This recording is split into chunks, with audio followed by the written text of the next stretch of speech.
up, you filthy casuals? Welcome to the Casual Shenanigans Gaming Podcast, a podcast all about the irreverent love of gaming.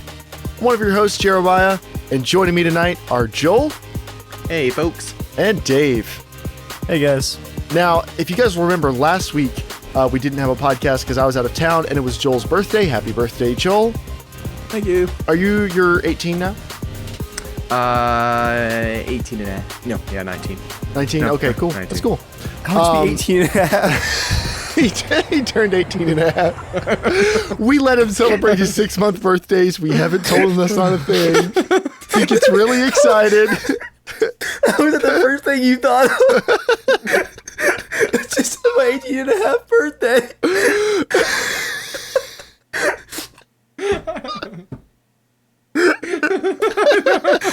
That's amazing.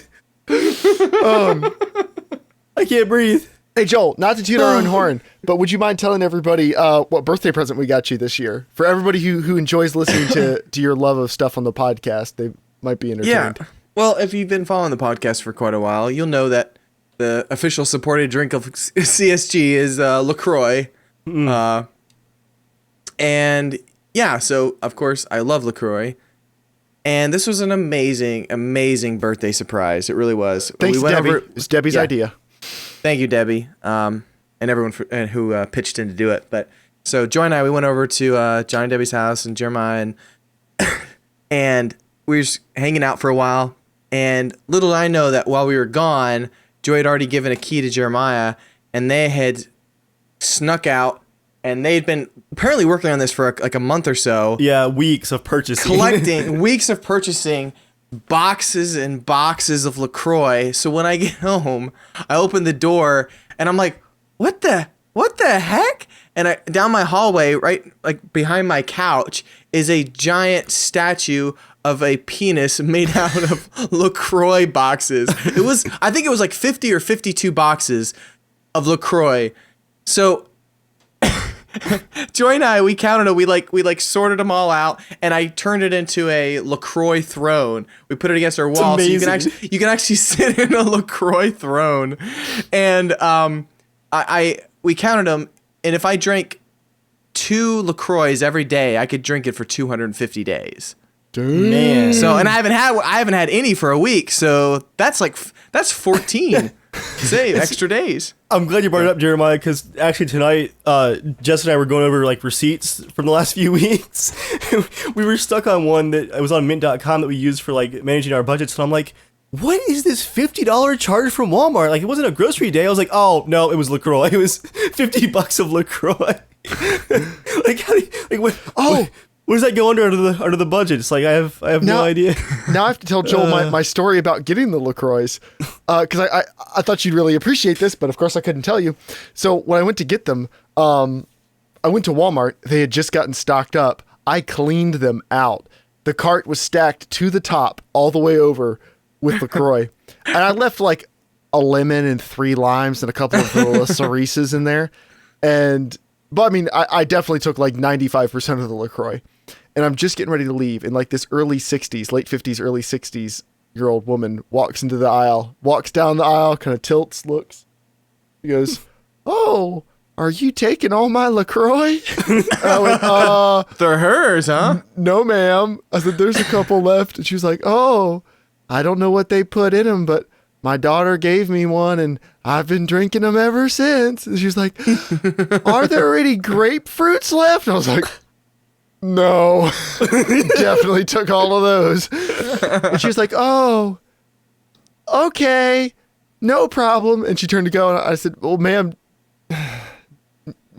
would you like one of these?" She was like, "Oh, no, I couldn't take one." I was like, no, really, it's okay. I was thinking, like, it's not that big a deal. I could just get a lime or a lemon or something.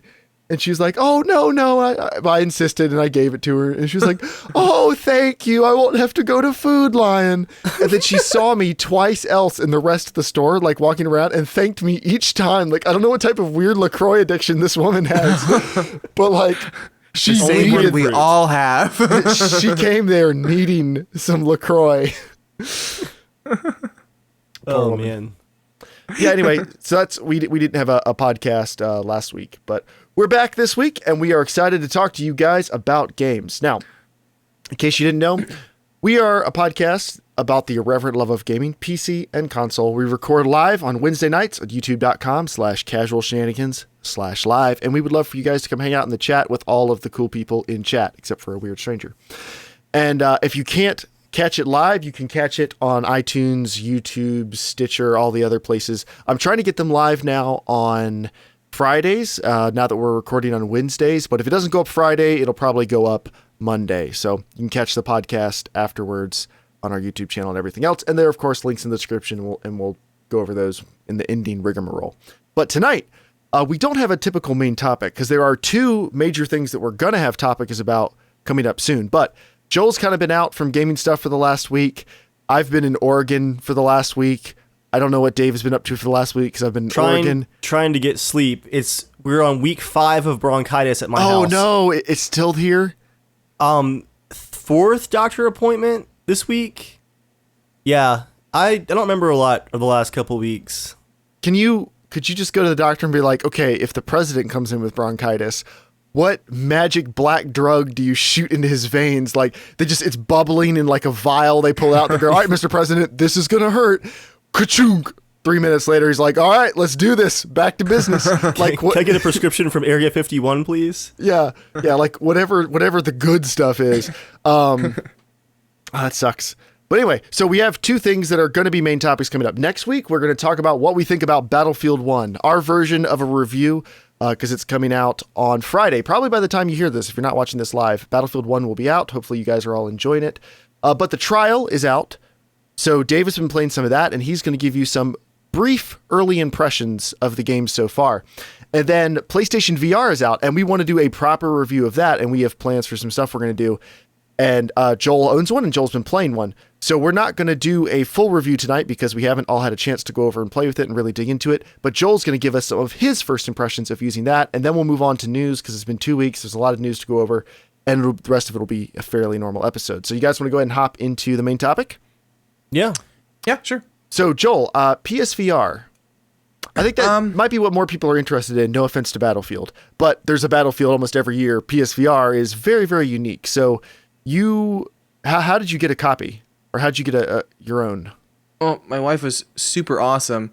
She had the week off, and while I was at work, she sat out at GameStop for an hour and a half and got in line because there was only 4 boxes that were being shipped in to that store to get a hold of one, and we got the PS4 edition that has the controllers in it and the camera and all that kind of stuff, and it came with the demo and stuff, so that was awesome. So when I got home, which I got home a little bit earlier that day too, I was so excited.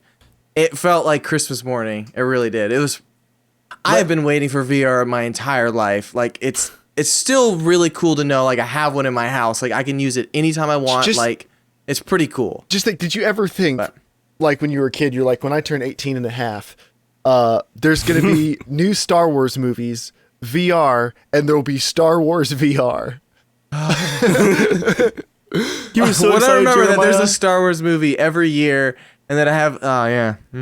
He was so excited last week. Each day at work, he'd show up like a little bit earlier each day, leave like a little bit earlier, and then he'd be like going to bed earlier and earlier each night. Last week, I was like, oh, he's winding up for VR release day.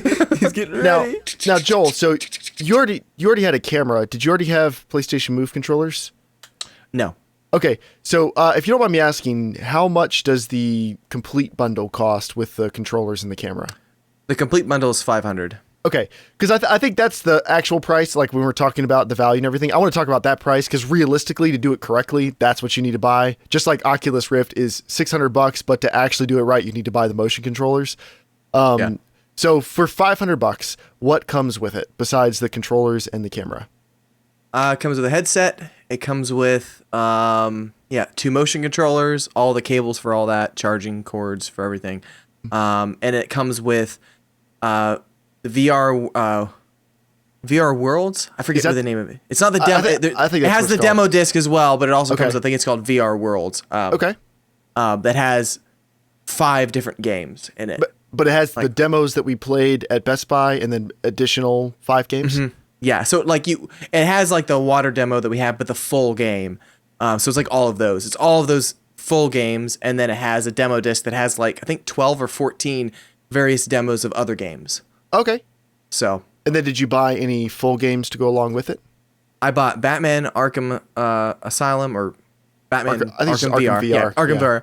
And I bought Until Dawn Rush of Blood. Okay. And then here's what's kind of cool, and it feels like I'm back in 2004 again. Like every VR game like on the PSN store has a demo.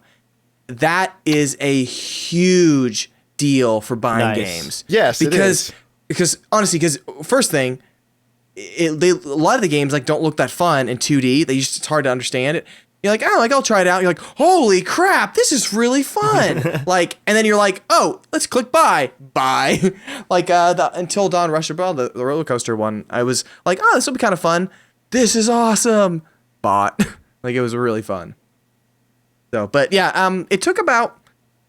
It's funny. It took longer to take everything out of the box and just pull out each thing from. Because it was all each one was like nicely wrapped and cabled and everything like that.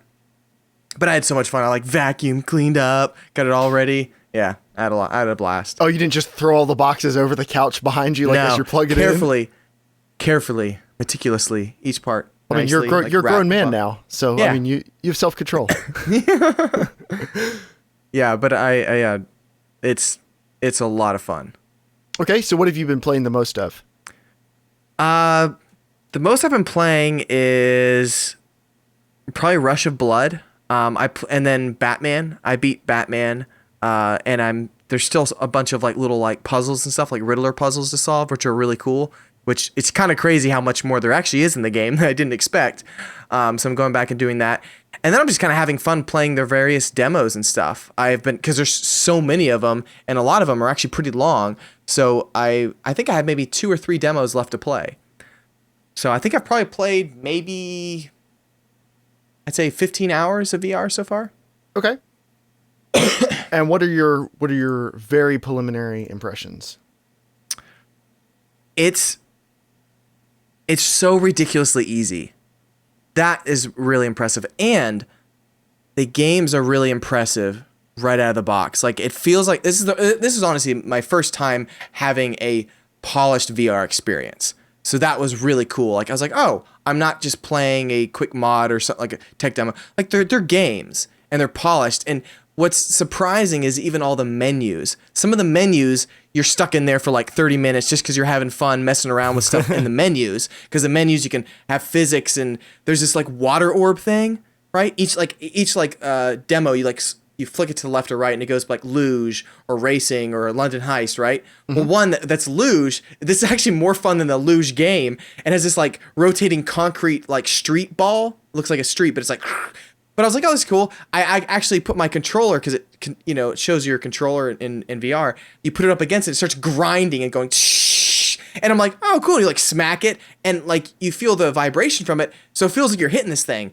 And then there's another one where you can like smack this like ball that's kind of like Tron. I like hit it, it goes, and you're like, oh crap, oh shit. It's pretty cool, yeah. But like that's what's really impressive is like how they do the menus, how they like how easy it is to just hold a button, like you hold the start button and it recenters the camera. So like, let's say if you like leaning back and you don't want to like have your head down, you want to lean like this, you can hold reset like this, and now you're looking straight. Like a lot of things that are like, it was kind of hard to like research that until you like get it. It was like, oh, that's really handy. That's really cool. Mm-hmm. So yeah, that might be one of the most ridiculous ways to play VR besides wearing a gigantic headset is to lean back with your VR headset on in the most relaxed pose possible. So have you been like playing sitting down mostly, or standing up, or how are you playing? Both. Depends on what game it is, really. Okay. Batman, you can play sitting down, but that one, no, I stood up. That like it, you can like choose a setting for it. It's super cool. Okay, I have the Move controllers. Excuse me. And one of the you start the game and you're in Wayne Manor and you're standing in front of this piano, and it's so hard to describe. It's so different. Like it's so different. It's funny. Playing Battlefield last night with Dave, and I was just playing a little bit before the podcast. It's weird. and I mean, I think you guys will test it out a little bit, but if you play it consistently, I'm curious to know if it'll happen to you guys too as well. But like 2D games start looking very flat. It's weird because I was like I had to like get out of it because like once you get in it and you start seeing people at the right size, like you look over and like, oh crap, it's Alfred, like standing right there face to face, like saying, you know, okay. The weirdest part about Batman that actually took a little while to get used to for me was since Batman is pretty tall.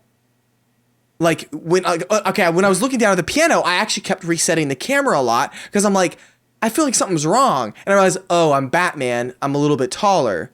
And it just felt weird because I was like, a piano seems really low. I was like, oh, I'm Jeremiah. I was saying you never had to do the tall guy like bend at the waist to reach counters. It was so weird because I was like, oh, Robin, he's pretty small, and I was like, oh, it felt weird because I'm usually looking up to people or eye to eye at least. So that was really interesting. But yeah, like okay, using the Move controller, taking the key from like he like hands you the key. You like put it in the piano, lift it up, tap a few keys, and you go down. But before that, there's like a little desk, and you can grab a telephone. And I was like, okay, I'll just pick it up, and it's like you have one more message. But the 3D audio is freaking amazing. That's something like I wish I could have while playing Battlefield because you are able to detect in a second where someone is. It's really cool because like you pick up the phone and you're holding, like it gets closer. It doesn't just sound like the sound is louder. It sounds like it actually is closer. And you can even do this, Jeremiah. Like here's the phone, like speaker pointing this way. You can rotate it, point it away, and you can hear it reverberating against the walls over that way. Like it actually like it's just like whoa, that's cool. It's something you can do with audio now, but the difference is in VR you can make the audio change, right? So you can make the audio change. Whereas in another game, if it does it, if you notice it, it would be cool. If you don't notice it, it's just part of the sound design. That makes sense. Yeah, because like your head is not turning while playing like a 2D game, but it's so cool. Like looking around, like whoa, like you can really spot exactly where people are, like without even having to look. Yeah, like it's just the interactions. Like there's been many times where I grab an object, set it down for a second. I grab another object while I'm leaning my hand on a desk that's not there. And I'm like, whoop, that's not there. Like, 'cause you get used to setting things down on it. And then a few times, like, imagine this. Let's say you have your controller here and the camera is here, like the tracking one, right? In the game, my controllers were beneath a desk. And here I'm thinking, oh, I better not have my controllers under that desk so the camera can see it. And I'm like, that's the VR desk, like you can see through. And it's really funny. Yeah, you're just like, oh, okay, that's different. Yeah, getting used to it. But dude, you get your freaking grappling hook and stuff, and like you get the scanner. You get the have you played most of the Batman games, right, Jeremiah? Yeah. You know that the scanner tool he uses. I think mostly detective in mode. Detective mode. Detective mode is badass. You like pull out this cool like laser thing, like target it, but because it has depth, like you see it shoot over the dead body or whatever, and you can like scan through like various skin layers, and then near the gun it has this HUD that goes like tracks and everything, and then you can rotate it and turn it different ways to do various functions. It's cool.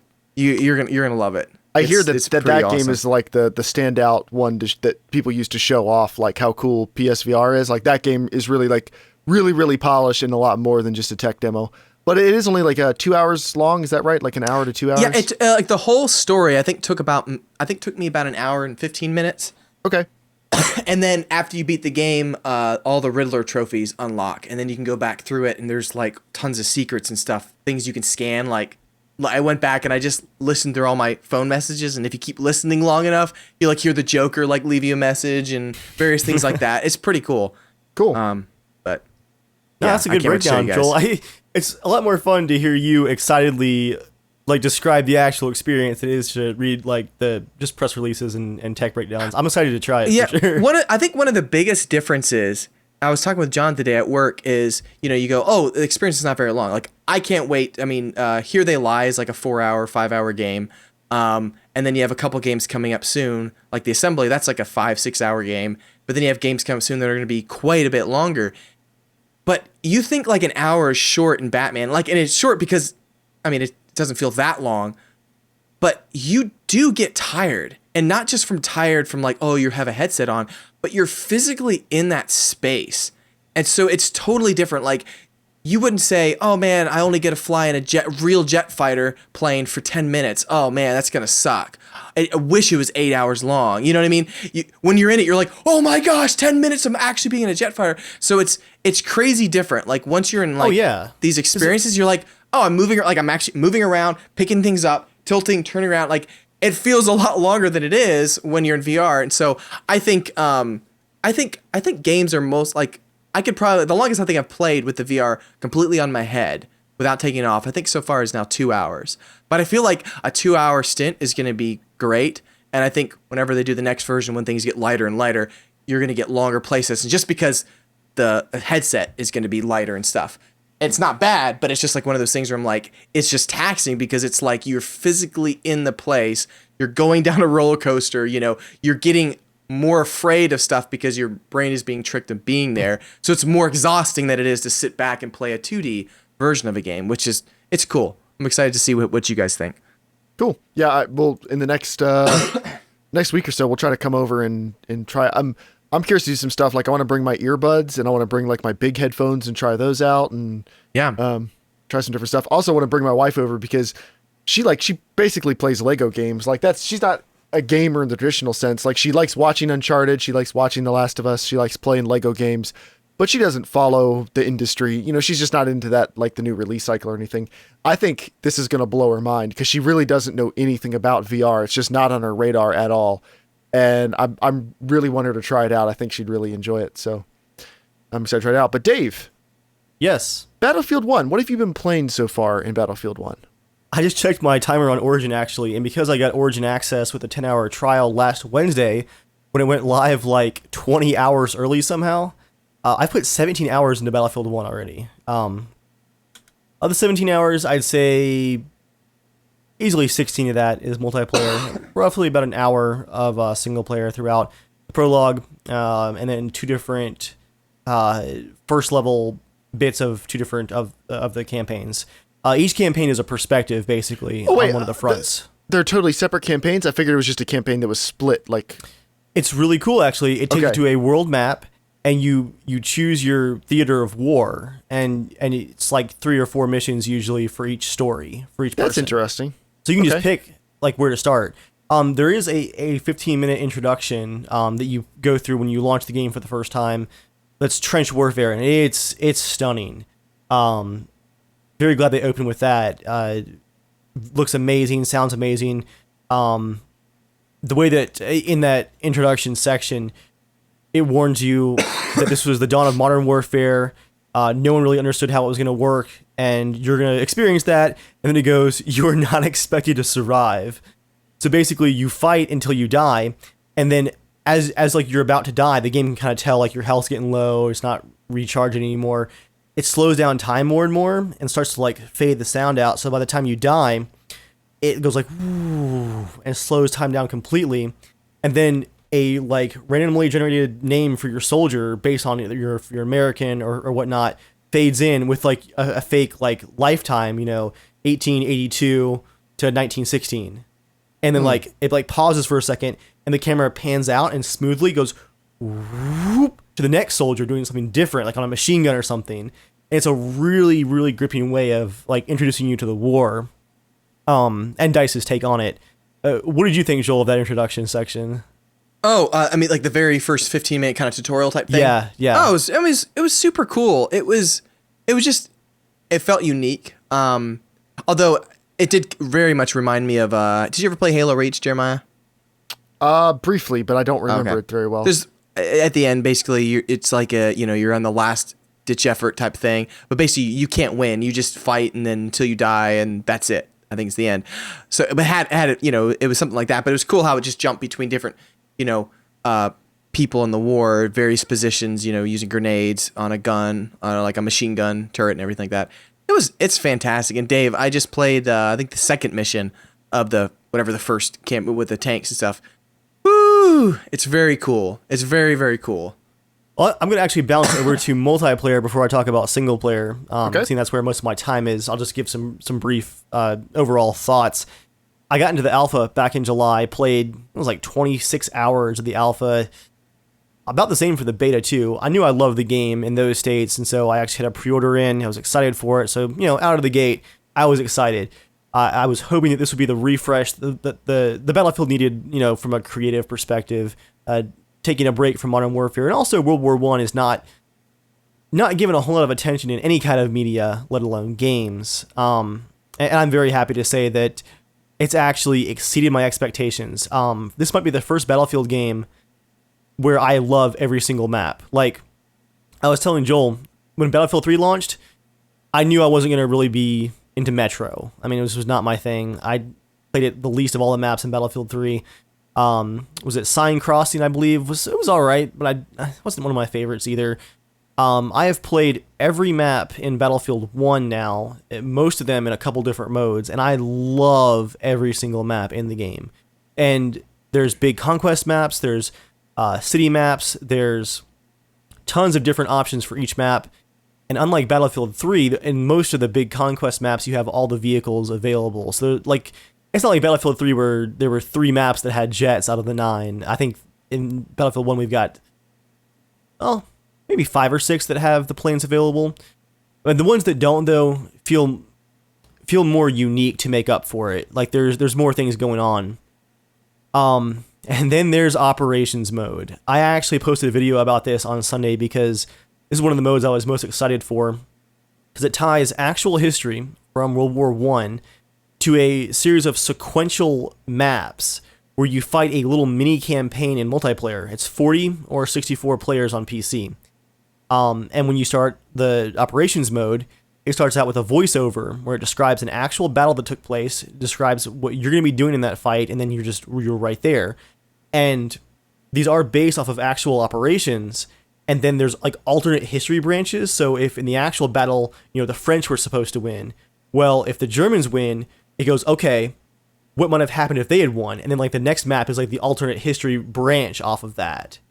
And I love history too. I find it fascinating. What? Yeah. I mean, just I don't know if you guys knew that about me. It's been a few years of podcasting, but just so you guys know, I love Dave, history. talk about the gameplay. And so they got a lot of history. It's great for us nerds. The persistence of that mode, where when you're on St. Quentin Scar and you're fighting across that mode, there's different territories you capture, and you see the cathedral and the town off in the distance. If the Germans win that fight, you're in the town after that with the cathedral there even closer. It's really well connected, and it's a lot of fun. And as far as the actual gameplay in Operations mode goes, it's a really cool mix of the size of Conquest, but with the focus of Rush. So you've got, on the maps, your fighting area is almost as large as, say, Conquest large or Conquest medium-sized maps, but you're capturing objective points, and then the area that you're fighting for advances. So it's this really awesome middle ground between Rush and Conquest. I think my only complaint about Operations mode is that there's no server browser for it yet. So if you get into a matchmaking for it, because you have to let it matchmake, I think 3/4 of the time you're in an empty server right now. It's really frustrating, because when it works, it is amazing, but most of the time you just won't get a matchmaking for it. But the weapon selection is, I think, the appropriate amount. The game doesn't feel bloated. There aren't lock-ons and gadgets everywhere. But there's still unique stuff. The snipers have a little decoy guy they can plant in the ground to get people to snipe at. And apparently if you shoot the little decoy with the helmet, it'll auto-spot the sniper that shot it for 5 seconds. So you can see where it came from, which is a cool little thing. But I got the sniper shield. There's a small little dude, that is awesome, because you can climb up on little various bridges and stuff like that, and all the fences get blown off, so you're I have no cover. We put this thing down, you got a tiny little hole, and you can shoot through it. It's really cool, and then you can pick it up and move it around. But even putting down the little the shield, it works well. It's not wonky or crap. I love that acting. Doesn't really work with the headphones on, but it works. The brim is so tight right now. I'm squeezing my brain. That's really painful. You know what? I'm going to roll with it for my immersion, because I'm about to talk about the Austrian M95. All right, Dave, this is brief, remember. This is my last preview of Okay. Battlefield 1 before I talk about single player briefly. one of the biggest complaints from people who wanted to see a DICE version of the Verdun game, basically, is that there's tons of automatic weapons in the game, but I was super happy to find that bolt actions like the M95 are not only totally viable, but they are so much fun. You can definitely tell that these servers are running at, I'd say at least 30 hertz. I think some of them might be 60. I'm not 100% sure. I just know it's 30 and above. But the responsiveness of the servers is fantastic, and the bolt actions do feel really good. I'm still sad that you can't get them for all classes, but Scout class is useful, for a lot of stuff. So I'm okay using them there. Final thoughts on single player, just for the initial impressions. Like I said, I played about 1 hour total. Prologue was amazing. I've played the first mission of the airplane campaign, and then most of the first mission of the Italian campaign. I think I picked two not super exciting ones. I'll talk about the plane one first briefly. Again, you're kind of like a lone wolf. You're a pilot, so it wasn't a great immersive World War I experience because you're a hotshot pilot, kind of like previous Battlefield games. You were a hotshot tactical squad. And the plane controls do not line up with multiplayer. The plane feels very different. I'm not doing great in the campaign. And in the second mission, I kept getting rammed by enemy aircraft constantly. I failed it 7 times now from getting rammed. I think I'm dogfighting and turning too fast with my keyboard shortcut, and they're hitting me when I turn. But it's good. It's bombastic. The voice acting's really good, and the personal stories are good. The gameplay hasn't sold me yet. But I want to play more before I say much more on that. And then I was going to say for the Italian one, I think I picked a rough one to start out with on the ground too there, because that campaign starts and you immediately put on the suit of armor with a giant machine gun and you're a walking tank. I played about 30 minutes of that and it was fun, but I never really felt like I was in danger. I killed like 100 enemies because I'm wearing a suit of armor, which is what you're supposed to do. But in that mission, I just have put the armor aside finally. I'm on foot and I'm in this big battle in the Alps. And so I feel like that's going to be a lot more fun now that I'm not just an invincible walking tank. So, like I said, I picked 2 missions where you're kind of the lone wolf again. In one of them, you're wearing a giant suit of armor and you're practically invincible. So I'm going to bet that's not a super good reading on the gameplay for the campaign. But I will say that the writing does feel more personal, and I'm excited to see where these character stories go. Cool. Anything else about Battlefield 1? That's all I got for this week. All right. Well, we will bring you a real Battlefield 1 review next week, and we'll talk about PlayStation VR the week after that. But for now, let's move on to the news. News time! So up first. Sorry. You good? Yeah. Up first. Yeah. In unfortunate Forza Horizon 3 news. Oh no. It sucks. The game is so good. It's just everything surrounding the game has just been bad. So it really does suck because like as far as actual racing games go, it's one of the best like in the last 10 years. I enjoyed it when I played that little bit at your house. It was fun. But a large number of players are now reporting that they've been banned from Forza Horizon 3 for up to 30 years. The bans appear to be 30-year bans. And as reported by GamerRevolution.com and a bunch of other people, Reddit's been talking about it a ton. Like there are threads where dozens and dozens of people are compiling stuff in them. So this poster named Zorks stated, "When I logged in yesterday, I received a message that I've been banned until 2046. It didn't state why or how I could resolve it. I haven't done anything wrong. I haven't cheated or used any external programs that would interfere with the game. I've tried contacting Xbox support, who said I should post a thread about it on the Forza forum, so I did. The thread was locked after a few hours without any help. I then tried to send an email to them, but they did state they barely get back to anyone. I really love the game, and I'd rather have the issue resolved than try to refund it." Another player named Sugar-Free Nos shared his story. "In the span of 5 minutes, I went from playing online with a friend of mine to banned with absolutely no change in what I was doing. As you can see in the Twitch highlight, I was driving around and tuning my car just fine, decided to think about switching cars, exited the festival location, and experienced a crash. No big deal, the game crashes sometimes." Actually, that is a big deal, guys. The game should not be crashing all the time. But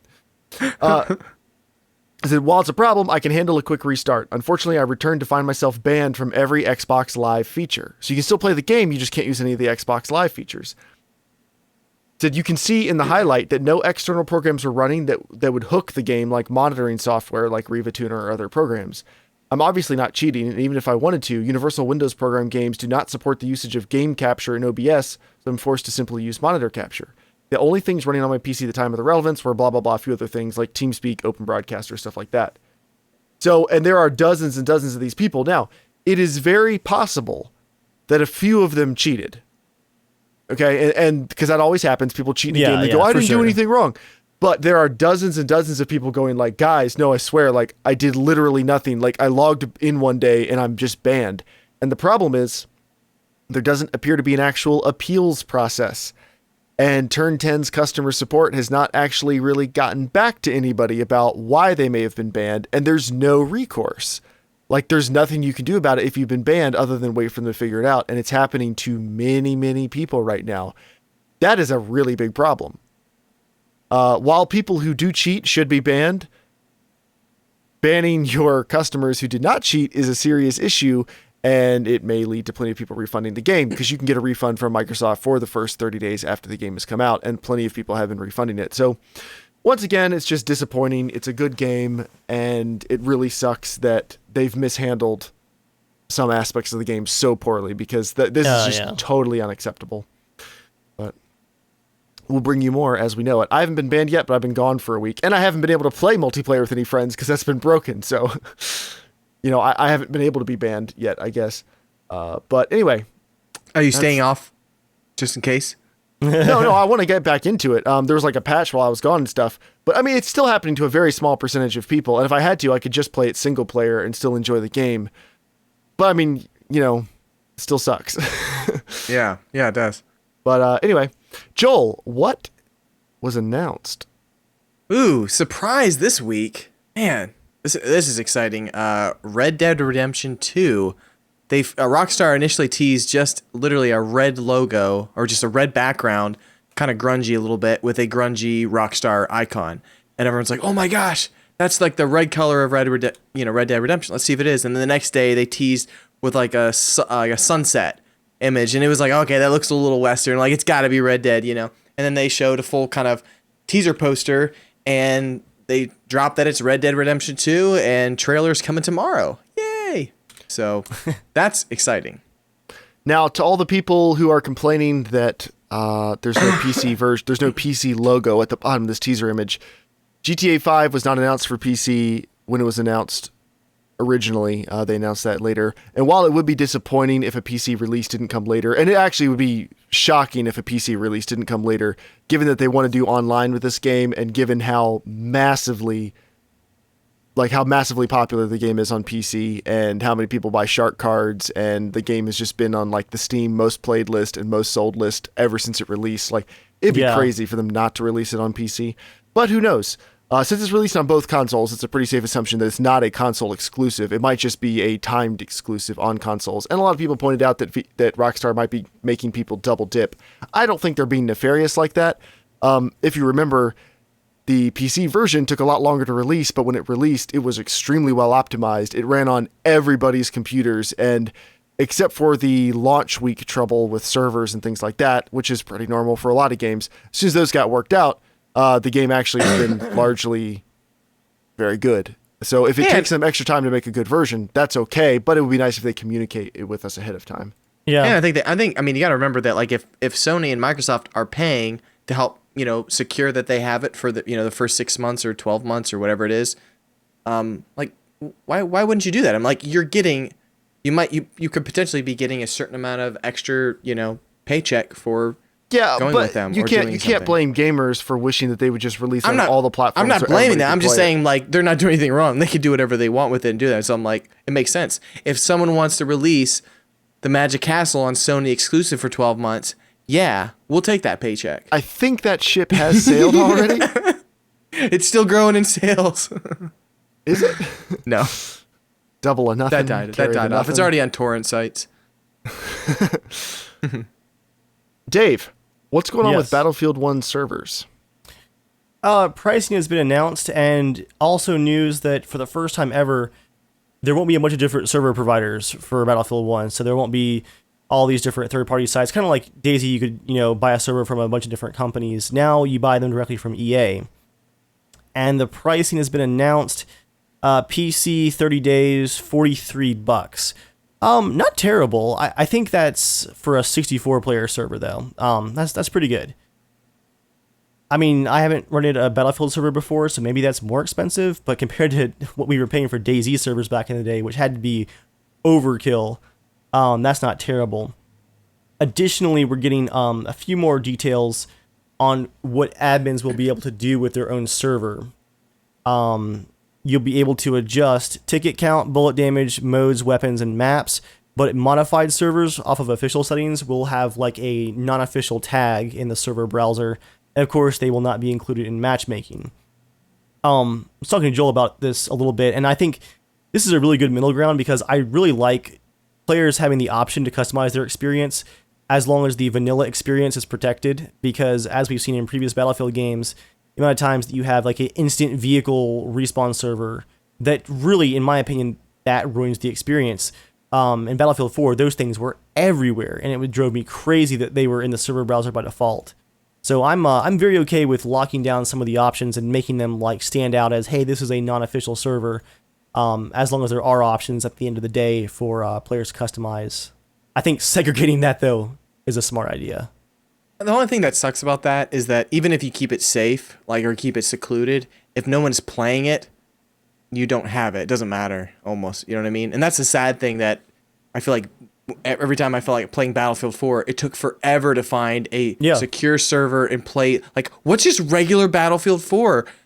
Like, it was really hard to do. And that's the thing where I think PS4 and like consoles have the better competitive like game. I'm not talking about controls at all. I'm saying just competitive because it's always the same. There's no like setting. Everyone plays on the same field. Joel, there were plenty of official servers. There's always plenty of official servers to play on. It doesn't matter if there's official servers. If no one's playing on it, there's not enough people on there. It doesn't matter. I'm saying the same thing with DayZ. Like, you know how like there's so many mods. No one plays the standard official DayZ anymore. So essentially, it's like, oh crap, you can't play that experience because everyone wants to do the mods or they want to add the different settings or the vehicles and stuff.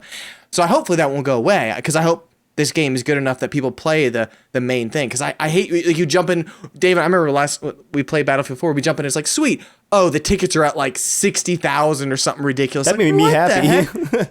Well, maybe if you're like 100% looking for that, but like I don't want to play a 6-hour conquest, game. Oh, that sounds delicious. What I mean. I don't think that'll be the case in Battlefield 1 because if you hit the quick match button, it's official servers only. So those are basically always going to be populated, I'd imagine. And in the server browser, having the little orange like unofficial icon will probably make people hesitate to join that server unless they were actually looking for it. Yeah. I think they found the sweet spot. We'll see how it plays out. But no, I think one of the disadvantages of consoles is you have so few options, like you're stuck playing the vanilla experience, because after a while, I think that can get really boring and die out. But hopefully this leads to fewer servers. What I would like is like Dave said, a little bit less power tripping. Like if this clamps down on the amount of people who can be like, no SMA, no sniper, no shotgun. And then the amount of times I've gotten into a server and it's like, why are you using the machine gun? I'm like, what? Because I have it in the game. And it's like, oh, I'm sorry, I forgot to read this like freaking long paragraph of like, know this, can't do this, can't stand over here. Like, what? And now, Joel, those servers will be allowed with like blocked weapons. However, they'll be marked again as unofficial in the server browser. And then the admins can actually just turn those options off so you won't even see them in game. So if they want like a pistols only server, you'll join and it'll just be pistols. Like that'll be the only thing you can click on. You won't spawn the sniper rifle, get a kill, and then like the server kills you because of it. That's not fun for anybody. So hopefully it stays that way. They thought it through a little bit more, it feels like. Now, one thing I'm hoping that we find out more information about if you can change like the number of people on a server and stuff, because we've talked about before, like I'd be very interested in playing on servers that weren't 64 players all the time, because honestly, with the map design that we saw in the beta, I don't think that's going to be a good long-term experience unless they change the game balance or some of the other maps are balanced significantly differently, because that map did not support a fun 64-player experience, in my opinion. So hopefully they give server renters the option to customize a lot of that to their liking, which I think would be a really smart idea. But in other news, Nvidia has announced 2 new graphics cards, the GTX 1050 and the 1050 Ti, which are both going to be entry-level graphics cards. They are going to be priced at stupid pop-up ads that make me hate your website. That's expensive. Okay, here we go. So the GTX 1050 is going to start at $109, and the 1050 Ti will start at $139. So 2 very affordable cards. To put them in perspective for anyone who follows the Potato Masher, the GTX 1050 is just slightly slower, and the 1050 Ti is slightly faster than the GTX 760 and the Potato Masher. So those are very good prices. What's more impressive, the 1050 has 2 gigs of VRAM, so it's it's for lower power things. It's for like League of Legends, for Dota, for Counter-Strike players who don't need that much VRAM. And it's a very cheap card.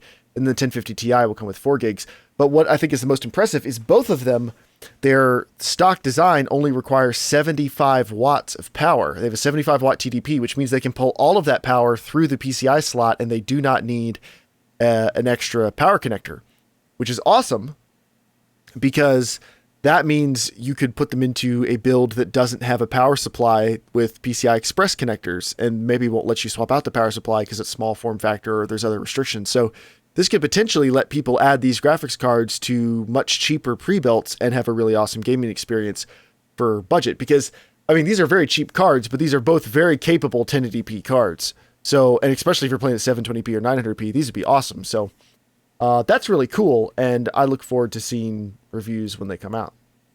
And the rumors are board partners are going to be offering versions with power connectors, and these cards are awesome overclockers, or their design should make them really awesome overclockers. If you have extra power, you can add on to them. I do have to pick on Joel just briefly because he showed me this article and then asked me, now let me get the number right here. The 1050 Ti, he's like, is that faster than my 980 because it's a Ti? I was like, no, it's not. Wait, did he just ask you that? He asked me yesterday. Oh. Well, I just thought because 1080 is more than, or 1050 is more than 980. So. I mean, it's product. Because I know at some point the lower ones are better, like the lower numbers of the next generation are better than the other ones. Because I mean, I have the 980. Someone isn't the 980 Ti out too? There's a 980 Ti, right? Yeah, I have a 980 Ti. So I just figured from 980 Ti, then by the 1080 or whatever, or I don't know, whatever. No. The way it works is it's the way they've done it for a while. Is like the 1080 is the fastest one, and the 1070 is right under that, then the 1060, then the 1050. So they just always come out with their most expensive one first, then they go back cheaper. Not always, but that's the way they're named. So the 10 is the series, and then the 80, 70, 60, 50, those are the cards within the series. Right. And then typically how it works is like with a 770, GTX 770, they skipped the 800 series. So the 960 is about as fast as the 770, and the 770 is about as fast as the 680. So like each card is about as fast as the one rung higher card in the previous generation is generally how they've done things. Okay. In other news, so we announced, or reported, we read a news story last episode that Washington State had told Valve they had to stop allowing skin trading on Steam to cut down on gambling. Virtual skin trading. Virtual skin trading. Valve has refused. Valve has said they're not going to do that because, let me see, Valve pointed out that it does not directly profit from this kind of skin trading, as reported by Ars Technica. It does not promote such third-party sites, and it does not let users cash out their skins for real money. In their letter, is that the Commission's letter publicly threatens Valve with criminal prosecution for gambling on third-party sites, Valve writes. We do not understand the legal or factual reasoning supporting this position. If there is a specific criminal statute or regulation you believe Valve is violating, please provide a citation. And they are correct in this. Valve is not doing anything illegal. Other people are using Valve's service, and they have figured out ways to manipulate it to do illegal stuff. And Valve does not want to shut down the perfectly legitimate skin trading that people do in dozens of games and like the millions and millions of people who are doing absolutely nothing wrong, and they don't want to shut that down because of some people who are gambling with it, who Valve say they are working to shut down the gambling. They have been doing that for a few months. They did tell gambling sites they were going to stop allowing them to access their API. The company goes on to write, the commission's main argument seemed to be Valve could stop this, so it should. In-game items, Steam trading, and OpenID have substantial benefits for Steam customers and Steam game-making partners. We do not believe it is the Commission's intention, nor is it within the Commission's authority to turn off lawful commercial and communication services that are not directed to gambling in Washington State. So, we'll see. So, Steam does not directly promote or profit from skin gambling, but they do make money off a transaction fee when users first buy the skins. After that, people can do whatever they want with them. But like Valve does make money because people are using their system, but they're not making money directly because of the gambling. So it's complicated. And then our last news story is... I have one small one too. Oh, go ahead, Joel. Yeah, go ahead. Star Wars Battlefront, there's an Ultimate Edition coming out in November. So it'll include all 5 DLC. So it'll be the Jakku, Outer Rim, Bespin, Death Star, and the Rogue One Scarif. And I think, when that comes out, if you were sitting on the fence, we're like, oh, it didn't seem like I have enough content. Well, if it's $40 or whatever, that is going to be a excellent deal. That's a lot of Star Wars. Like right now, it's kind of a ridiculous amount of content now, and there's a lot of people still playing it. But I saw that, I was like, oh, that's cool. So if you see that on $40. Yeah. Anyways. Okay. PC maybe. Dave, what is your last news item? Out of left field, this is through PC Gamer. Razer bought THX, the audio company from LucasArts, right, Joel? Is it Lucasfilm or LucasArts? Lucasfilm, right? I mean, I was just, connected with Lucasfilm. Lucasfilm, I believe. Or LucasArts. Yeah, like George Lucas owned it. Okay. Yeah. So I know that Razer has some, headphones, headset, stuff like that, but I wonder if they're going to do like speakers maybe in the future, or if they just want to get in on the certification game, or what do you guys think is their long-term plan here? I wouldn't have guessed this was going to happen. I don't know what they're doing with this. I was going to say, I feel like there could be like 2 theories. One could be they're going to be using it with, headsets, like just kind of like you see like EEX or EA or whatever, all that kind of, I don't know what, the various like Dolby or something like that, depending on headsets have. Or it could be something where maybe their company has money and it's like they just bought out a good company, you know what I mean? Or they think they can do something and it's just separate stuff. Who knows? Because, that happens a lot too. Mm-hmm. Okay. Yeah, I think that was just one of the more unusual stories. I was like, did a double take when I saw it. They bought who now? Okay. It is now time for what are you playing this week? I haven't been playing anything. I've been out of town. So, Dave, let's start with you. What have you been playing this week? I finished Far Harbor, the Fallout DLC that came out in May. Enjoyed it a lot. I still have a few small things to explore. Apparently, a couple of medium-sized things, too. There's apparently a vault I missed entirely, and a couple of, 40-minute-ish exploring areas. Because I was trying to focus a bit on the main quest. I was already going back and forth so much. Overall, it took me about 20 hours to get to my endpoint, so that's not bad at all. I bet I've got 6-7 hours of exploring left to do. That's pretty good. Mm-hmm. Also been playing Mafia 3, actually. Mixed feelings on it. The gunplay on hardcore is really fun. It's third-person combat. I have it on the highest difficulty possible, so you only carry like a couple of magazines worth of ammo. So if you have a Tommy gun, it's like 1 drum mag extra. You can go through that really fast. So during combat, you do a lot of battle pickups, so it's very fun to actually be down to your pistol and then have to charge and flank to pick up someone else's shotgun that has 4 rounds in the tube to keep fighting. I love that idea for the combat. And on the hard difficulty, the combat's pretty visceral. The blood effects and the ragdolls are really good. So, highs for the game. Really good visceral combat on hardcore mode. Beyond that, the game isn't very difficult at all. I feel like it's just not a hard game, but it is fun. It's visceral. Driving is actually fun. There's a simulation mode that you can turn the vehicle physics to, and it's not simulation mode at all. It's just, I think, fun car mode. It makes everything really not drifty, but kind of like bottom heavy. That's a good way of describing it. With these old 60s cars, you can do some amazing drifting, but then like lose control if you're not careful. Compared to like Watch Dogs or Battlefield Hardline, though, no kind of weird wonky driving going on. It's not GTA 5 as far as all the fancy suspension stuff going on, but the driving is a lot of fun. And of course, the setting is very, very unique. 1960s, Southern City, very, very good environment. Oh, and the story. The writing is excellent. The voice acting is excellent. If you guys have ever read Tom Clancy's Without Remorse novel, which is my favorite novel from Tom Clancy, basically a gigantic, dark revenge story. This is Without Remorse, the game, and I actually feel pretty motivated to keep playing. I'm excited to see where the story is going to go. The weird part is performance issues on all platforms, and man, this is going to sound so mean. The game looks like it's 10 years old. I don't know what happened. The internal renderer, no matter what your monitor resolution is set to, the internal game resolution feels like 900p tops on all platforms. Everything looks fuzzy, blown out, soft, not great. Draw distance is like 100 meters. There's a lot of pop-in at the same time. And on PC, on a 1080 at 1440p, again, with the internal renderer at something like 900p, I average 45 to 60 FPS with a 1080. Yeah, it's not great.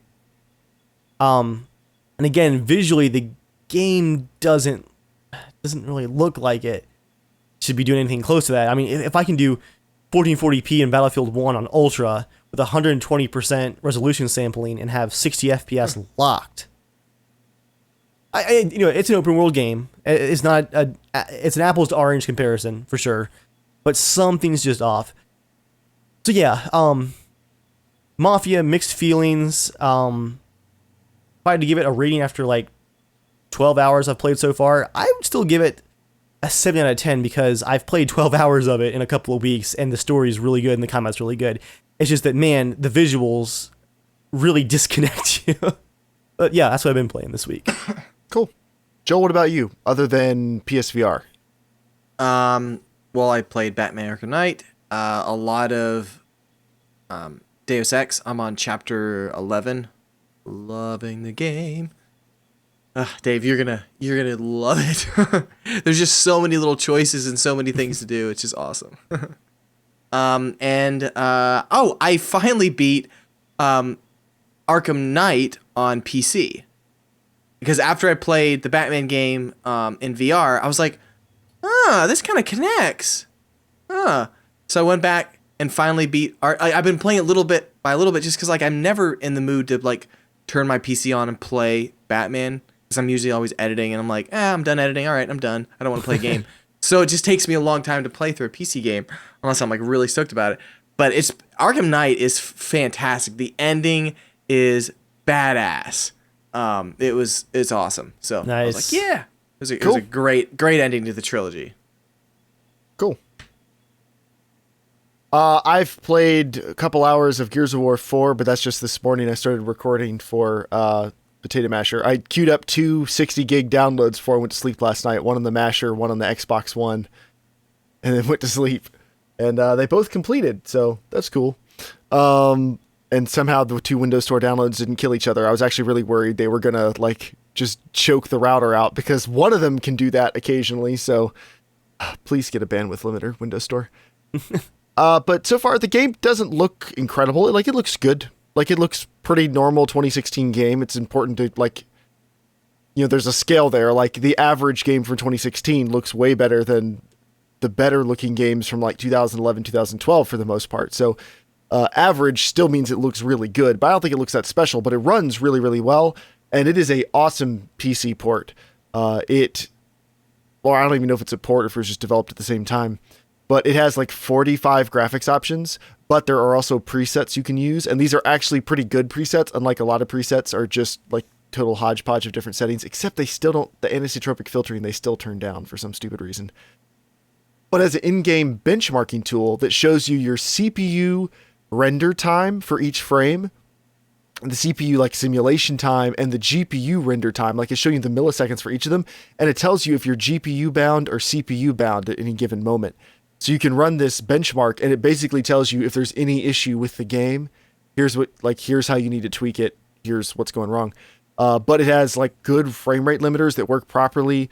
The options all kind of make sense. It breaks up some normal things like shadows. It breaks them into more different variations. But overall, like it's really easy to get it running on pretty much any hardware. And this is the first game I remember on PC that has dynamic resolution scaling if you want to use it, which is great. Because for like people, I can see Joel glazing over and tuning out as soon as I start talking about graphic settings. But I mean, because he would rather have a substandard experience that someone else picked for him, while we would rather just have our golden substandard mains to you guys flowing in the wind. So standard, but standard. That's not how objectivity works, Joel. It's objectively better to you guys. Anyway, no, we're just giving Joel a hard time for anybody who can't see the video. But the cool thing about this, Joel, is that if you're getting a few little frame rate drops here and there, you don't want to mess with it, you can set the dynamic resolution. You can set it to dynamically scale down up to 50% of your resolution to maintain your frame rate, which means you can just set, like I said, a 20% resolution scale when I was messing around with it. And that means that your frame rate will never vary and you'll just not notice it. Because the times when it's going to dynamically scale the resolution, you're going to probably be in combat and not notice it anyway. If I was looking for it, I could tell it a little bit, but if I dropped it to 10% resolution scaling, never noticed it. Because most of the time it's at native resolution, and then every once in a while it drops it really briefly and then brings it right back up. But it's a really early implementation, but it does a really, really awesome job. It's similar to what like the PS4 used for Doom and stuff like that. So I'd like to see more PC games take advantage of that, because it's a really good way for people with older hardware to be able to stretch and play a game. So overall, the game is just extremely impressive on a technical level. I don't care about the Gears story, and I never played that much multiplayer, so I'm probably going to play it and go, oh, okay, that's fine. Like, I don't think I'm going to be blown away by it overall. So don't take your review maybe that seriously for the gameplay wise, but more for just the graphics. I mean, I'm not going to, yeah, basically. I'm not going to review the game at all. I'm just going to, the Potato Masher videos are just about graphics. So I can talk about that. I can't really talk about the other stuff, but it is now time for mail time. Mail time. Hey, Joel, do you have 90 seconds tonight? And by 90 seconds, do I have an extra page? Yes. Okay, we'll get to that in a minute. So you can write into casualshenanigans@gmail.com. Oh, I have a poop story. But great. You go first. Okay, Wow. I'll do this. If you think this is more important, I'll do this, and then we'll get to that, if it's okay. So you can write into casualshenanigans@gmail.com, just like Tyler did. Tyler said, "Happy birthday to Joel. The show wouldn't be the same without him." Oh, thank you. And then Nate wrote in and said, "I liked your topic on games recovering from a bad launch. It seems a fair amount of developers are willing to listen to the fan base and make changes. But what about games that are in demand? Why won't these studios make a sequel when they know it will sell? A perfect example is what I believe to be the most demanded game right now." I really hope he's joking. "I believe the most demanded game right now to be EA Skate 4. Why won't they say anything in response to the requests? Another example is the addition to the Half-Life series. If so many people want something, then these companies are guaranteed to make the money, so why don't they go ahead and make it? Do you guys have any response to this?" And then he has another thing after that. So real quick, what do you guys think? If people want a game, why don't companies make it? Dave, I feel like you might be able to answer this question pretty well. Frame it for me again. Let me try to get it right.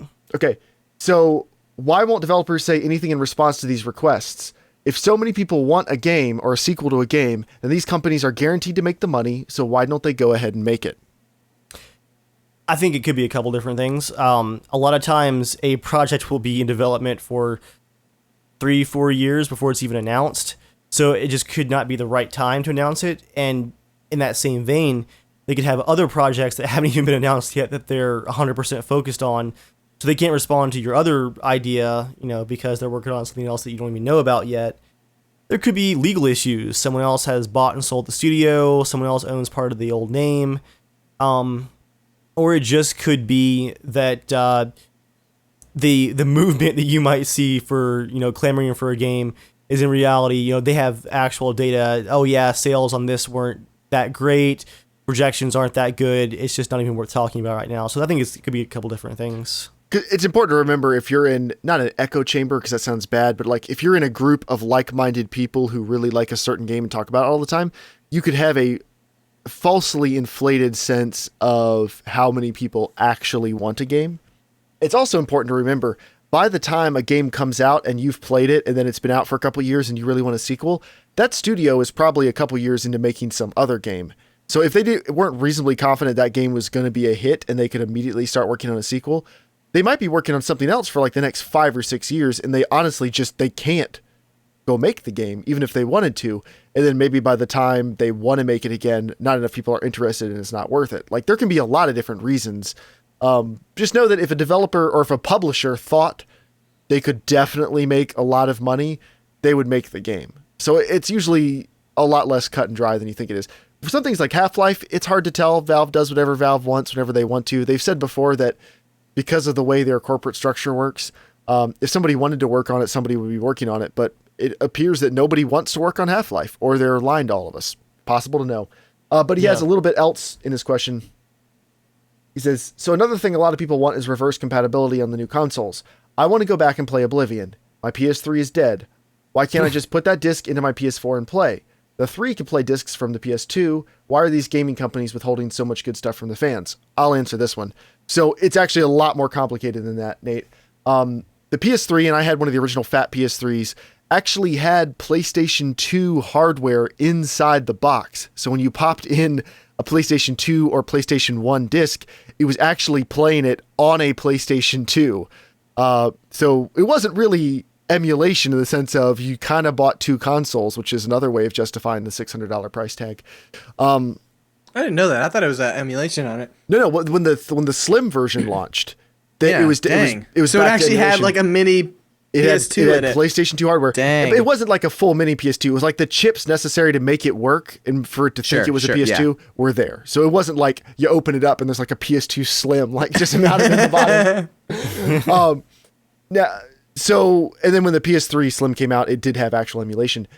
The issue is, it's not like on a PC where things have been x86 based for the last, 15, 20 years? 20 years maybe? So it's different console generations have used totally different chips, totally different processors, and you have to port the games to the different things, which is why there's great or pretty good PC emulation of PS2 and GameCube games, but it's very, very hard to emulate a PS3 game because that cell processor was miserable to develop on. So the reason you can't just pop that disc into your 4 and play it is to emulate the console. The 4 would have to be like 30 times more powerful than it, and Sony would have to be invested in doing that. So they would have to make a very, very powerful machine specifically for the purpose of emulating this old stuff, because they can't directly port the games over. When they've brought PS3 classics or done HD remasters and stuff, they actually have to port the game like they were porting to a completely separate platform, which is another reason they haven't made it backwards compatibility, is honestly because they can double dip. They can update the graphics, they can redo the textures, they can get the resolution up to a full 1080p, and they can sell it to you. Now, in some cases, you can make backwards compatibility work, like Xbox One did with Xbox 360, but that's not for every single game. So, and when those ones are backwards compatible, they don't usually run any better either. Some of them actually run a little bit worse, some run a little better. So it's just not that, it's not that cut and dry. It's not that simple. Now, I do think the next generation of consoles might actually be fully backwards compatible, because now that they are x86 based, if the next ones are x86 based, in theory, it would be much, much easier to play old generations of games. And that can be very exciting if it actually pans out like that. That could be a very new thing for a console generation leap, is to have some pretty quick older access to an older library. It would be cool. Yeah. Now, two important things to keep in mind. First is, if you want that flexibility, you should be gaming on a PC. Because consoles are a lockdown platform, there are advantages that come with that, but there are also disadvantages, and one of the main disadvantages is once that hardware is out, they can't change the hardware. So once they've pushed that hardware as far as they can go, whether it's in games or if it's just in general features, they have to put out new hardware in order to have new features, new important things, fix problems, whatever. So either need a revision of that console or you need a new console, depending on what you want to do. So it's not really necessarily in their best interest to put a lot of extra R&D into that console to make it play the old games. Second important thing is, if you want to play your PS3 games, you can play them on your PS3. They actually don't owe you a console that can play old generation games on it. Again, that would be really, really awesome. And you see, they try to do it when they can. But if it's complicated and it's going to cost millions of dollars and take thousands of hours of man time, maybe they want to spend that somewhere else. It's really, I think usually it comes down to it's that simple. So there might be a good analogy. Yeah. Is like for PCs, like the window of opportunity to play really, really old games on new systems is really, really wide. On consoles, it's much narrow. It's really narrow. It's essentially going, hey, I have a cassette tape of the Backstreet Boys. Why doesn't it work on my CD player? Well, it's like a totally different type of system. So, but with PC, like, or and again, PC would be equivalent of like, I got an MP3 on a really crappy old iPod, a first gen. Well, that MP3 can still play on new gen stuff, but like it's gonna probably sound a lot older because it's a lower compressed bit rate from when they first came out because they couldn't have a lot of stuff. But so PCs are just have a wide range of, you can play MS-DOS stuff still. Like I tried playing Myst on my PC and it took a long time to get it to work because you had to have old QuickTime drivers and all this kind of stuff. You can get it work, but it takes a lot of work, but you still get it there. But with consoles, it's made to be much more just plug and play. And so because of that it comes to like, you can't just pop in older games with it. Like I can't pop in my N64 cartridge into the Wii. It's a completely different system. So because PC's a lot more just digital based now. Digital is digital. You know what I mean? PCs are ahead of consoles technologically. Yeah. And well, that's where you make stuff on. PCs are the workstations honestly, where you make stuff. Yeah. That's the popular joke, is like, my game console makes stuff for your console. But yeah. But the truth of it is, a lot of things that PC's been doing for a while that people were very resistant to back in the day and they love, things like the all digital stores, people hated when Steam came out. Like, people railed against this, and you see people hated that when Xbox wanted to do it. Like, or wanted to like tie it to your account permanently and stuff. It's things that PC gamers have just gotten used to, which actually I think is very interesting. When the Potato Masher Pro, or so many people have commented that, I've started saying it, the PS4 Pro was announced, there were so many PlayStation pundits and journalists who were so angry that Sony would put out a more powerful console and split the player base between, this is the good PS4 experience and the substandard one. Which to me is funny because like PC gamers got over that so long ago. Like when a new graphics card comes out, yours isn't junk. It's not like you can't play the game anymore. It's just like, oh, cool. If you have the money, you can get this nicer thing now. Like the game is still the game. Even if you can play it better, and PC gamers tend to think that if you can play it at higher frame rates, more control options and stuff, it is totally a better game. And some of the times I definitely agree. A lot of the time I definitely agree. But the game itself is more or less the same game. So yeah, I mean, that's one of the things that PC gaming's been awesome at for a while. I want consoles to become more like the PC because they're already getting a lot of the disadvantages with like totally broken launches that need lots of patches, and like we're all getting the love. Yeah, everybody's getting the dickin' pretty evenly. So if consoles can start getting some of that love as well, the soft, tender love. But you know what I'm saying? Like it's if consoles are going to start getting more and more of the disadvantages of a more open platform like the PC, I'd like them to start getting more of the advantages, like an upgradable console would be really, really awesome. Consoles that can use portable storage, or external storage, like the Xbox One can. That's really, really awesome. Like, I want to see more of that. I want consoles to be pushed ahead a little bit. So, anyway, our next email is from Ian. Ian wrote in and said, first, I really missed, or says, love the show. Thanks, Ian. First, I really miss the old style of being a PC gaming podcast. There are so few of those out there these days. Thank you, Ian. Honestly, the reason we changed from being a PC gaming only podcast is that the hosts weren't only gaming on PC. Even Dave, who's the most PC among us, was gaming on a console from time to time. I was gaming on it a medium amount. Joel was doing most of his gaming on a console. James was doing a medium amount of gaming on a console. Like, it made sense. Yeah, really, because about every, I'd say 2 or 3 months, Joel guilt trips me and I get out the old feather duster, dig behind the TV, I do a little bit of archaeological digging, I discover my PS4 again, I scrape all that dust and dirt off the controller, wipe it clean, and boot it up for some Star Wars. But no, we were just playing lots of console games. Dave, we've always played them. It's just we decided to talk about them more. Dave, if CD Projekt Red announced a Witcher 3 Gwent VR experience exclusive to PSVR, how fast would you get one? I'd play it a lot for a little bit. That's how it would go. But boy, would I get it. All right. Whew, it's very warm in here. Second, Ian says, I think you guys forgot to mention Arma 3 is one of the large PC games that had a bad launch but recovered nicely. I started playing it in like the early. It wasn't early access, really, was it? Or was it early access? Yeah, it was early access along with I don't DayZ. remember the actual launch being bad. Yeah. And you want to know why? Is because we played a bunch of stuff during the beta, and then when it actually went live, we were playing DayZ standalone more than Arma, and so we actually really weren't playing for about 10 months around the launch time. And when we were playing, we were making our own missions even back then, so it was like we play every 2 months or so with our own stuff, like our own little walled off section of the game. So we really weren't paying attention to the launch at all. Because we were playing back in beta section too. So.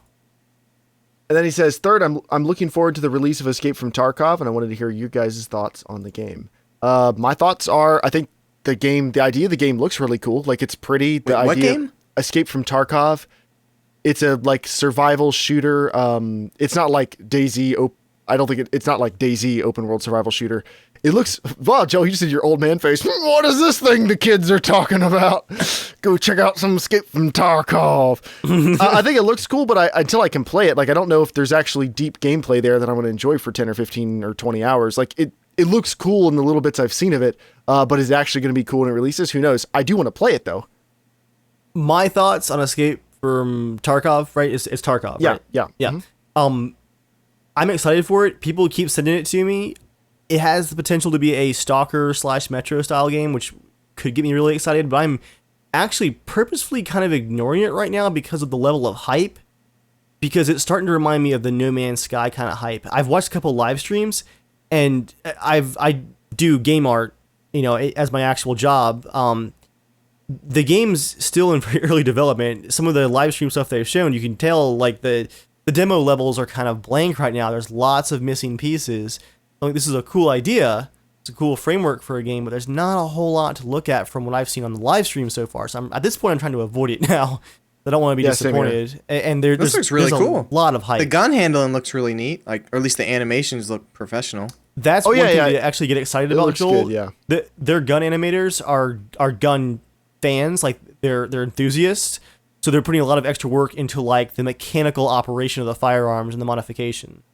Yeah, definitely keep me updated on that. This is the first time I've heard about it. This looks really cool. Wow, that graphics and engine actually looks really nice. Yeah. Oh. So what is this supposed to be, like a fairly open world, just kind of DayZ type of game? Single player, I believe. Exploring. Oh, it's just a single player game. I think so. I think there's some multiplayer involved. Yeah, actually, hold if that it's single thought. player, yeah, I probably won't. I'll pass. If it's single player, you'll pass. You said. I don't know. Really? Yeah, I mean, if it's a full like campaign, maybe. But if it's just more of like survival DayZ but single player. Oh, okay. I see what you're saying. You know what I mean? Like if it's just like an open world, like random generated kind of thing each time. What if it's like Stalker, like semi-open world story based? Possibly, yeah. That if it's got a story, then that'd be cool. I hate open world like random generated stuff. It's an RPG / simulator with MMO features, so it is multiplayer. It looks like that's not bad. Well, now I'm interested. Oh, the gun breakdown. All right, moving on. Look at how that barrel locks into the upper. Quantum, I got your email, but I'm very sorry, man. I can highlight a couple portions and read next podcast, but man, you got to write shorter emails. I can't read 500 words on the podcast. For anybody writing in, brevity is always best. I want to read your emails on the podcast, but just I don't want to read stuff that's hundreds of words long. Be short, get to the point, and you have a much better chance of reading your email. We normally read Quantum's emails, so I'm sitting him out this week. Normally call out people who write shitty emails, like Weird Stranger. She now knows never to write in. Oh my. Thanks for the poem you wrote. By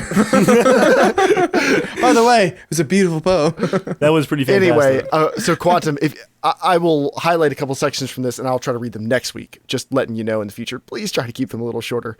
But thank you for writing in, and I always do enjoy reading your emails, even if they are a little bit too long to read on the air. But it's now time for 90 Seconds with Joel, part of the show where Joel reads Chimera for us all. All right, let me just put in the time code here. Got to make sure we know that. All right, we are on a new chapter, ladies and gentlemen. Chapter 6, page 65. I don't know how to pronounce this. It's Jiehs. I'll just call it Dagier's office was vaguely Japanese in style, a low table flanked by raw silk cushions and a desk of pale polished wood. The walls were white stucco, a single spray of pink orchids in a crystal base stood in a small, arched alcove. A Chinese scroll hung on the far wall, a piece of classic Chinese sumi, in which a few spare brushstrokes created a snow-capped mountain peak, twisted cherry trees, and a waterfall. Not bad so far. This is where it feels like a different writer jumped in. Who knows? Maybe they did. I know. Maybe it was like everybody writes a paragraph, they pass it to the next person in their creative writing class. David recognized that scene. The real scroll hung on the wall of his father's apartment. David looked around at the empty office. The rest was just a standard package, mid-range in price. He wondered if eldest sister had chosen the Japanese motif as a thrust at their father. What? Really? Same writer. Because No. wait, isn't the actual turn of phrase like a jab at someone? Yeah, I know. A thrust. A thrust at father. No, the scroll rustled beneath his virtual fingers, and as Krager translated the touch into the dry, crisp feel of rice paper. Almost sounded like a LaCroix. Fukin never did virtual. Perhaps this office was more a reflection of his sister's unsettled feelings about their father than a deliberate provocation. And perhaps you should stop reading so much into it. He sighed, tired beyond fatigue. His 2 or 3 hours of sleep on Jewel Martina's sofa had been worse than nothing, and unfortunate. Their half-asleep kiss had upset her. David's mouth quirked. Oh, where am I going? She reminded him of Fernley. They had been lovers for a while before they had mutually discovered that it wouldn't work. Fukin had been furious because Fern was Chinese and he wanted his dynasty. David shook his head, smiling wryly. He had crowded Jewel, just what he had warned Flander not to do, whatever that call had meant. It had certainly summoned some painful ghosts for her. David stretched his neck, vertebrae crackling. That's not normal. Wondering what she had left behind. Whatever it was catching up with her. He sighed. Sometimes yesterday came to unexpected life, lurching along, shedding graveyard clods, ready to seize a person by the throat. What had she said so bitterly? You can afford to love? As if she could not. I feel like that was Riveting. a lot of just nothing. Yeah. Like, Just a lot of fluff. I've been, rereading through Harry Potter, and I'm also reading through Game of Thrones. And it's like, going from that, and then just reading a little bit of this, you go, what the hell is going on? Like, it's like, you just, like, reading it, you just constantly want to go, get to the damn point. Like, what is going on, But it just does. It's just like, and then the blah, blah, blah, and the floaty words, and this and that, and crackling vertebrae. Well, Go ahead, Joel. Oh, do you want to hear my poop story? Yes. So, this toilet flushes freaking like, it's insane. It's like a jet engine. Something was wrong with it. And it splashed out poop at me. I literally went, ooh, and it hit the wall past me. Like, what kind of freaking toilet? I hit it. I was like, should I leave a note on this wall to, like, warn flying poop jet? danger splash zone. Like, it was, I flushed and it goes, whoop, and then it goes, chunk, and it, like, just went, boom, and a little piece went, whoop. I'm like, ah! But the best part is I squealed, and there's another person in, like, another stall using the bathroom, and so he just hears me go, oh! Like, he's going, okay, what just startled this guy at the stall? Like, do I need to, like, finish quickly? Like, are the zombies here? Is this it? Like, oh, man. Yeah, and it just got really quiet, and then I was like, nom, nom, nom, yeah, nom, nom, nom. Just hang a sign on the door, caution, goggles required. Let them figure it out for themselves. Oh, that's all I got. And that's all we got this week, folks.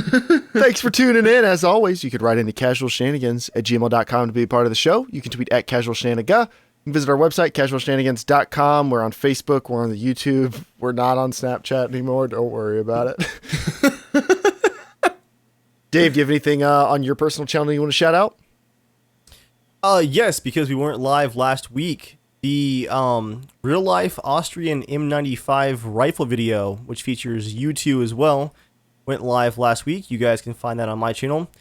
We take a look at an actual 100-plus-year-old World War I bolt-action rifle. It was a lot of fun, a lot of history, a lot of nerdiness. It's good times. Cool. I have potato masher stuff coming out once I can make some stuff. I was gone for a week, but I'm really in the thick of it now. I just have so many videos I'm going to try to make in the next month or two. Then the PS4 Pro comes out. I've already pre-ordered it. Super. When does it pumped come for out, that. actually? November 10th or something. I don't Sometime. know. Okay. And then I it's have coming out sitting soon. behind me a graphics card that may or may not be going into the potato masher to make the potato masher Pro. Who knows? I'm looking at it right now.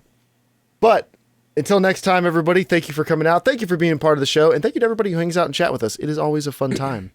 Now, if you'll excuse me, I'm going to go watch the debate as... Oh, I thought I was going to connect to the whole backsplash poop thing.